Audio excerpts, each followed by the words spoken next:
News, Vice President Leni Robredo resigns as chair of the HUDCC, or the Housing and Urban Development Coordinating Council. She has just released a statement, and I will read it to you. She says, "We had hoped this day would not come. I had been warned of a plot to steal the vice presidency. I have chosen to ignore this and focus on the job at hand, but the events of recent days indicate that this plot is now being set into motion.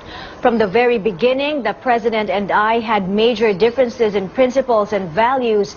Since I assumed office, I have been consistent in my opposition to issues such as the burial of former President Ferdinand Marcos in the libingan ng mga bayani, extrajudicial killings, reinstating the death penalty, lowering the age of criminal liability, and sexual attacks against women. But we both had a mandate to serve the people. I had hoped that this shared commitment to the poor and marginalized would transcend the differences between us. So I took the job of Housing Secretary when it was offered to me. In barely 5 months, we have solid accomplishments in the HUDCC.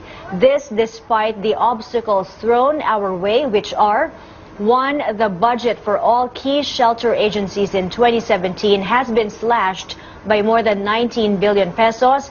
2, all our key shelter agency appointment recommendations have not been acted on. 3, the executive order designed to make HUDCC effective was not signed. Then we received a text message last Saturday from Cabinet Secretary Jun Evasco Jr. relaying the President's instruction through Bong Go for me to, quote, desist from attending all cabinet meetings starting this Monday, December 5. She goes on to say, "This is the last straw because it makes it impossible for me to perform my duties. Hence, I am tendering my resignation from the Cabinet on Monday, December 5, 2016. With this resignation, you can expect that I will continue to support the positive initiatives of this administration and oppose those that are inimical to the people's interest. However, as your duly elected Vice President, I will not allow the Vice Presidency to be stolen. I will not allow the will of the people to be thwarted. I will continue to serve the Filipino family and fulfill their dream for a better life." Again, that was a statement by Vice President Leni Robredo resigning as Housing Secretary. The Duterte cabinet, she is resigning as chairman of the HUDCC, or the Housing and Urban Development Coordinating Council. Joining us on the line is presidential spokesperson Ernesto Abella. Secretary Abella, your reaction, sir, and does the president know already? Regarding the matter, whether the president knows about the matter, well, I don't have direct knowledge if he has already heard, but I'm sure by this time he has been informed of the matter.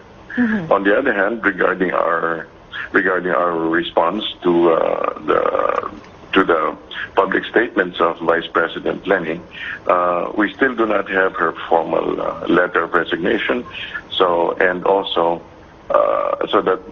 that remains her statement. Secretary Abella, the Vice President raised so many points. First of all, her assertion that she received a text message only last Saturday from Cabinet Secretary Jun Evasco Jr. telling her that she to desist from attending all cabinet meetings starting this Monday, and this was relayed through the instruction of Bong Go, she said. Any truth to this? What do you know about this, sir?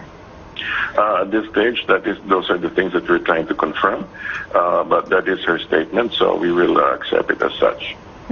Secretary Abella, she also said that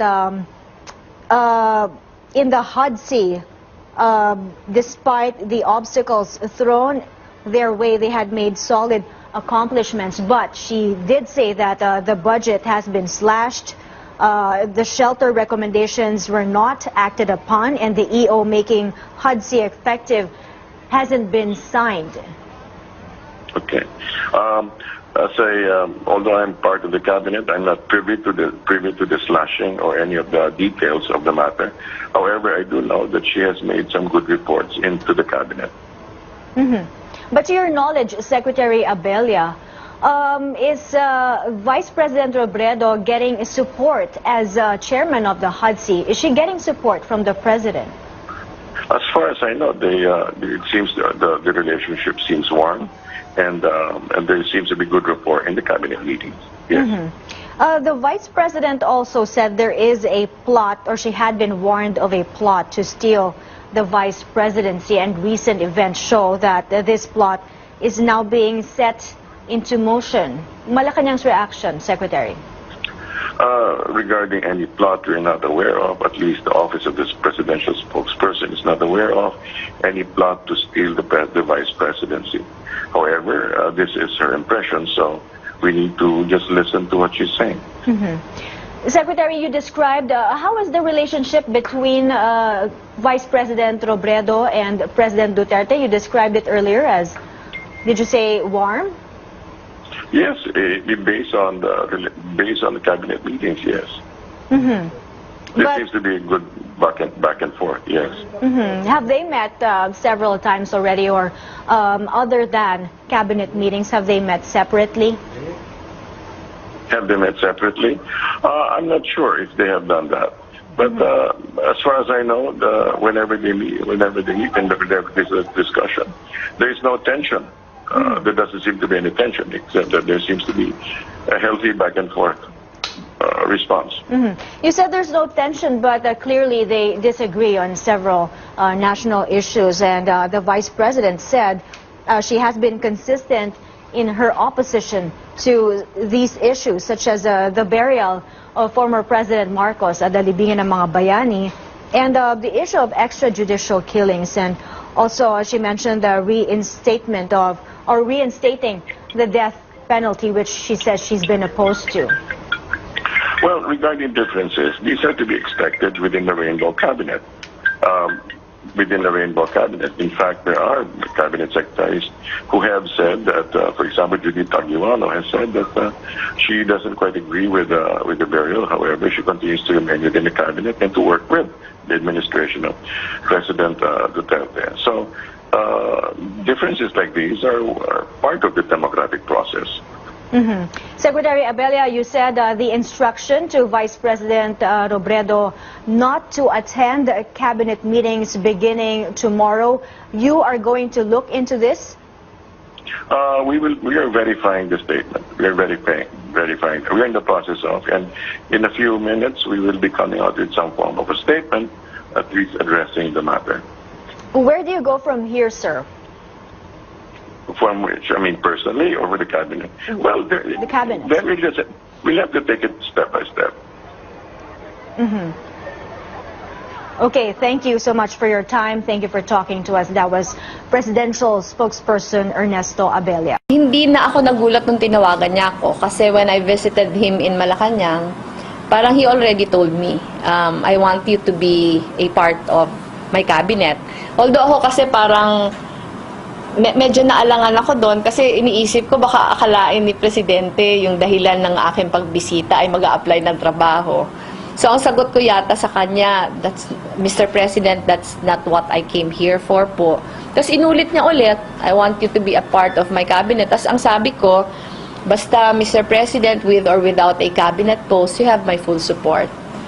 Kaya nung tinawagan niya, ang sabi niya, pag-aaralan niya kung ano yung mga available. Ang sabi niya, give me 1 week. Pero ako, hindi ko naman siya masyadong, I didn't give it much thought. Kasi alam ko na marami namang pangalan na kinoconsider. So when he called me up yesterday, parang hindi na masyadong nagulat. Kasi ang alam ko naman kaya hindi niya ako kinonsider before, kasi hindi kami magkakilala. Which was understandable kasi if you're appointing a member of the cabinet, dapat full trust and confidence mo yun kasi siya yung magiging alter ego mo.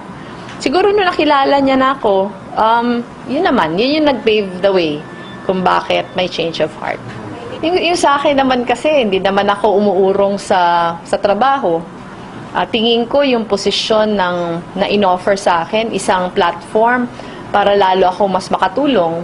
Lalo na kasi housing ito. Ito talaga yung issue na very close to my heart. Hindi lang dahil sa advocacy siya ni Jessie, pero dahil sa matagal na panahon ko sa civil society, matagal na panahon ko sa saligan as an alternative lawyer, isa talaga ito sa pangunahing issues na ipinaglaban. So ngayon na binibigyan ako ng pagkakataon, sabi ko naman sa sarili ko, aayaw pa ba ako na binibigay sa akin yung opportunity?